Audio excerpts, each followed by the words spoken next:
படம் நல்லா இருக்கு ப்ரோ. நல்லா இருக்கு. ஆமாம் ப்ரோ, எல்லா ஸ்டேட்ஸும் பார்க்கலாம்.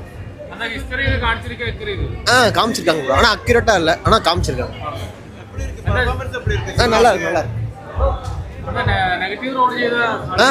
ஜெயம் ரவி நல்லா இருக்கு. സൂപ്പർ. അടിപൊളിയായിട്ടുണ്ട്. എല്ലാവരും നല്ല ചെയ്തിട്ടുണ്ട് കേട്ടോ. അതൊരു പഴയൊരു കഥയാണ്. ഒരു ഹിന്ദി അടിച്ച് ഏൽപ്പിച്ച തമിഴ് മക്കൾ ചെയ്തൊരു ത്യാഗത്തിന്റെ കഥ. കുഴപ്പമില്ല, നല്ലതായിട്ട് ചെയ്തിട്ടുണ്ട് കേട്ടോ. ജയൻ രവി ഉഗ്രൻ വില്ലനായിട്ട് പിടിപ്പനായിട്ടുണ്ട്. പുള്ളി ഇത്രയും ശക്തനായ വില്ലനായെന്ന് അറിയത്തില്ല. എന്നാലും കിഴപ്പനായിട്ട് എല്ലാവരും നന്നായിട്ടുണ്ട്. അഥർവ ഒക്കെ നന്നായിട്ടുണ്ട് കേട്ടോ. മുരളിയുടെ മകൻ അഥർവ, എല്ലാവരും നല്ല സൂപ്പർ പടം.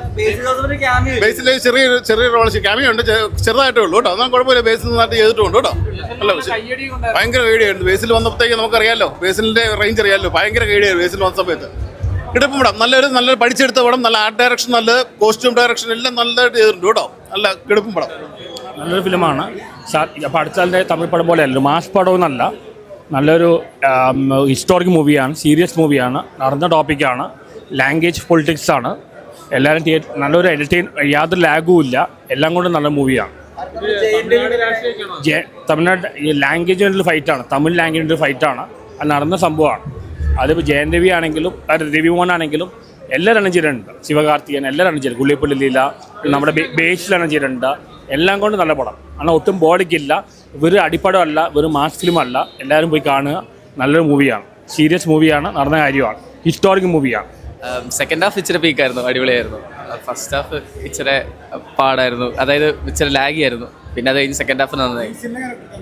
ബേസിലിന്റെ ക്യാരക്ടർ ഭയങ്കര സർപ്രൈസിങ് ആയിരുന്നു. വന്നപ്പോൾ ഭയങ്കര ഒരു ഇതായിട്ട് മേക്കിംഗ് ഇൻ ദി എൻഡ് എനിക്ക് മേക്കിംഗ് ഇഷ്ടപ്പെട്ടു. ആദ്യം കണ്ടപ്പോൾ വലിയൊരു പെർഫോമൻസ് പ്രത്യേകിച്ച് പറയാനൊന്നുമില്ലല്ലോ. എല്ലാം കൊള്ളായിരുന്നു. എനിക്കിങ്ങനെ ഡീറ്റെയിൽ ആയിട്ട് പറയാൻ അറിയില്ല. നല്ല പടമാണ്, അടിപൊളിയായിരുന്നു.